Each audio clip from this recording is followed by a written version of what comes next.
So what the fuck is punk?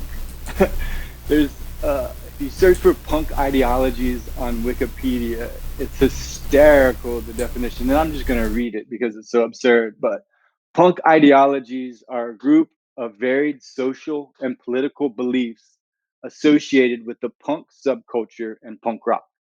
It is primarily concerned with concepts such as mutual aid, against selling out, egalitarianism, humanitarianism, anti authoritarianism, anti consumerism, anti corporatism, anti war, decolonization, anti conservatism, anti globalization, anti gentrification, anti racism, anti sexism, gender equality, racial equality, health rights, civil rights, animal rights, disability rights, free thoughts, and nonconformity. One of its main tenets is a rejection of mainstream corporate mass culture and its values. It continues to evolve its ideology as the movement spreads throughout North America from its origins in England and New York and embraces a range of anti racist and anti sexist belief systems. Punk does not necessarily lend itself to a particular political ideology, as it is primarily anti establishment. And though leftist punk is more common due to the prevalence of liberal and conservative ideologies in the status quo.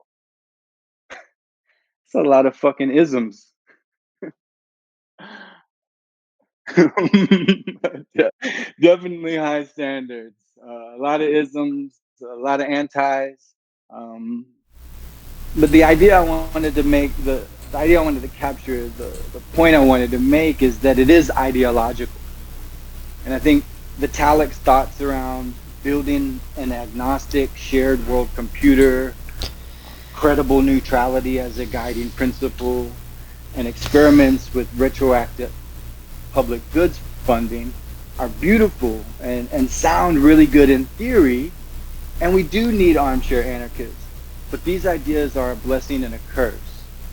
They do not plant a flag, they are not a call to arms.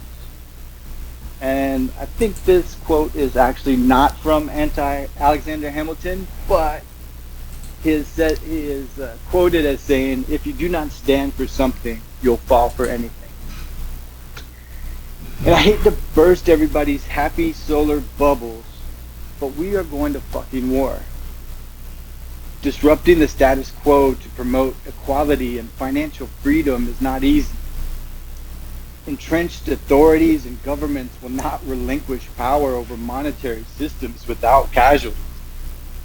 Plutocrats will rage against the dying of the light. Social change requires direct action. I think the cypherpunks really understood this. They knew technology could be used against us in central planning and surveillance, but they also figured out that math could be a weapon against tyranny with decentralization and privacy. The crypto anarchist manifesto ends with, "Arise, you have nothing to lose but your barbed wire fences." It spoke of social and economic revolution that will alter the nature of government regulation. Cypherpunks talked about shattering legal and social norms. They believed only innovation could save us from the ministry of truth. They published code on printed paper and told their friends, "If I disappear, make sure this gets out." Cypherpunks faced the same complaints that cryptography is only good for child pornographers, terrorists, and money launderers. But they tattooed the code on their bodies and proved that encryption is protected by the First Amendment. Privacy was one of the most important themes of the cypherpunk movement. They foresaw the collapse of societal institutions. They envisioned the spread of democracy, financial freedom, and shared resources. Cypherpunks write code. We are technology activists. We do not complain, argue, and lobby. We take action. We build the technology to change the world through actions and not words.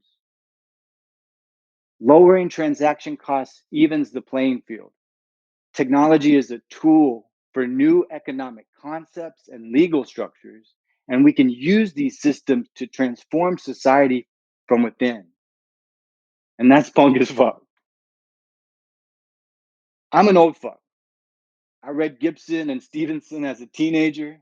I used to lurk on the well and hacked our high school network. I listened to Public Enemy and rocked Africa medallions at a time and place when that was not socially acceptable. I remember the feeling of a Radio Shack tone dialer saving me 25 cents at a payphone. I remember the anticipation of hearing a 2400 baud modem screaming as it connected to the local library network. I remember disabling images on the web so pages did not take hours to load. I remember the visions of the future that these technologies would enable. And now I know the despair I feel while watching humans stare at their phones while techno pimps stack billions. I know the pain I feel when I'm struggling to pay the bills while the scam artists live lives of luxury. Gentlemen, we can rebuild him. We have the technology. We can build a better world. We can iterate the internet. We have the capabilities for coordination to undermine monopolies and erode the government's abilities to impinge on our freedoms. But let's be less corrupt. Let's be better than our predecessors. Let's be resistant to capture and coercion. Web3 provided a new hope. It felt like the early days of the World Wide Web, but dreams turn into disillusionment. Now I kind of feel like Ralphie when he finally received his Orphan Annie Secret Society decoder pin. Be sure to drink your Ovaltine. Crypto is turning into a crummy commercial. How might we remain pure and resist the urge to sell out? How might we build communities together to do cool shit and support each other? Let's stop trying to emulate traditional corporations with decentralized power structure. That shit ain't gonna work. Hell, most fucking hippies can't even run a goddamn vegetable market that way. There are reasons there are hierarchies in place. They're battle tested in both war and in business, but I'm not saying that is the way. Bureaucracies must die. Intermediaries must be made obsolete. From Vietnam to Cuba, guerrillas have proven that by organizing in small units and taking advantage of the terrain, irregulars can defeat standing armies. The Zapatistas in Chiapas have proven with bottom up participatory politics that communities can oppose economic globalization and succeed in spite of the state. These are the cultures we need to model, not Fortune 500 companies or Silicon Valley startups. Token voting and Discord servers on slow mode are not the success we should aspire to. Small units of highly aligned individuals accomplish great things and can support each other. We should trust in code and trust in each other. SEAL teams succeed because of training and trust. They go into difficult situations knowing that they can count on each other.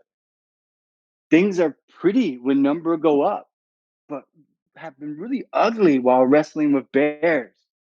Too many people are going for self at the expense of others. Solidarity is missing from Web3.